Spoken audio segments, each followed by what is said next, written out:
Good morning. It's 10:21 on July 26th. I'm down at Coeymans Landing. I'm going to give you a little tour of the setup here where my boat is, give you some pictures of the inside of the boat and some of the fixes that I need to accomplish in the next few days before I can get back on the river. This is Coeymans Landing, as you would see it from the land, as most people know it. There's a soccer field I used to play soccer on. There's a gazebo where they have concerts sometimes. And there is the boat launch. People are already getting ready to put their boats in because it's a beautiful Saturday. This is Coeymans from the boat launch.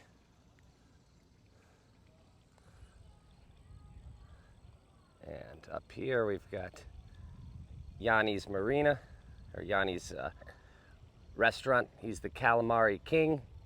Yanni's too. He used to have a place on Main Street. You got to worry about this seawall at Coeymans.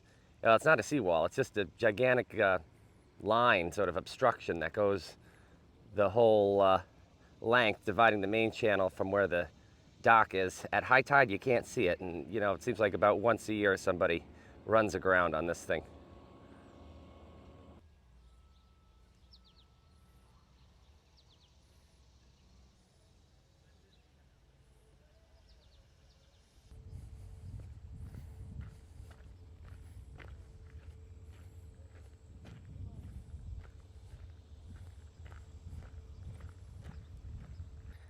Those are all big boat jacks for keeping boats up. It's quite beautiful down here. They do marine services here. I guess that's a storage facility. It's a big sprawling campus. I had a lot of help yesterday from a man named Hal who's fixing his sailboat down here. And there's an ironic thing here, which is that he was looking at this boat while I wasn't here, as I was hoping people would do.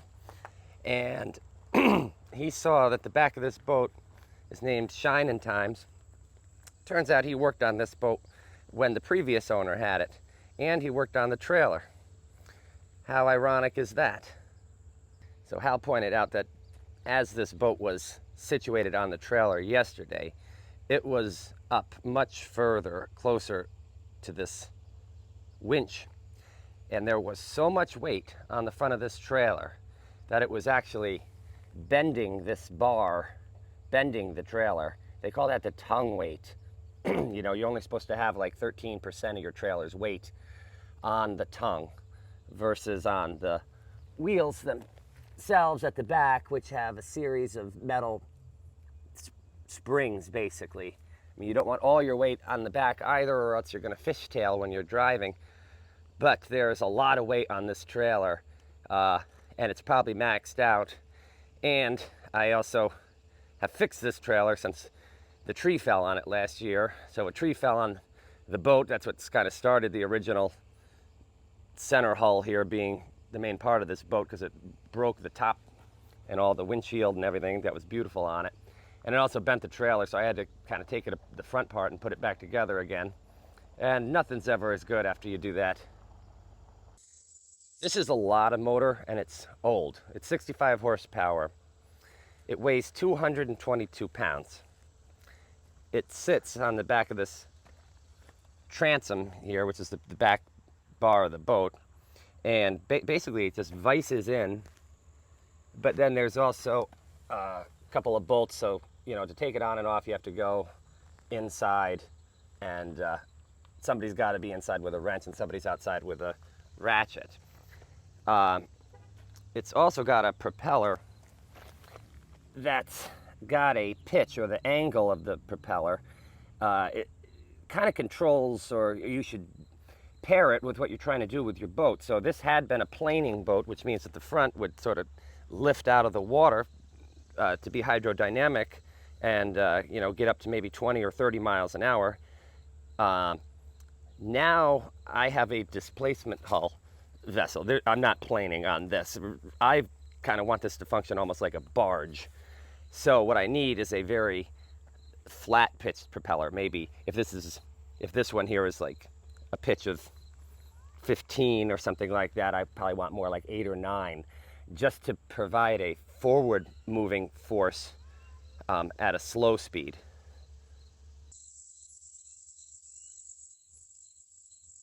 Coeymans is on Coeymans Creek.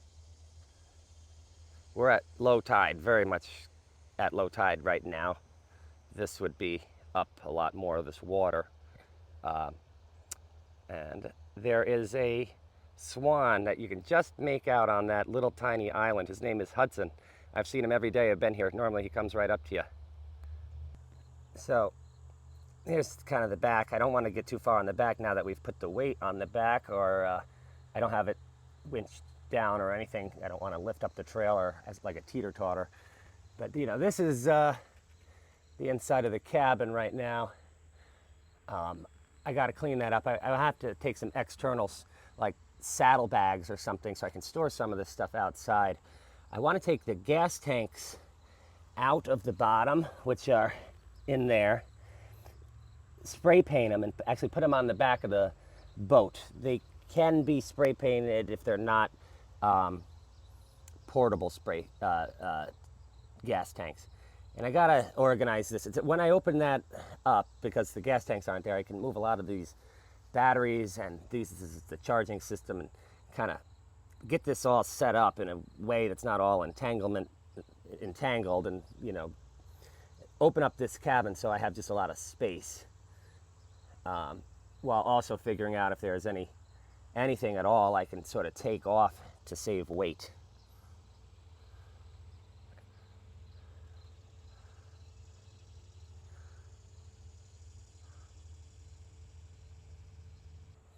It's kind of nice to do that with your rope, I think, with your line on your deck. And I really want to get this darn New York State Canal flags flying, but I haven't had a chance to since I've been on the water. Still got to do a little work on the solar panels just to make sure they're actually charging the battery, and same with the windmill. There is a person on Facebook Marketplace who's selling a 25 horsepower Yamaha short shaft tiller controlled motor. That checks all the boxes I need, but the guy has not replied to multiple messages. I'm not doing much on the boat today because it is my very good old friend Jessica Donnie's wedding, and I'm actually kind of happy that the boat's out of the water so I can go to that without feeling razor blades in my stomach from anxiety being away from this boat.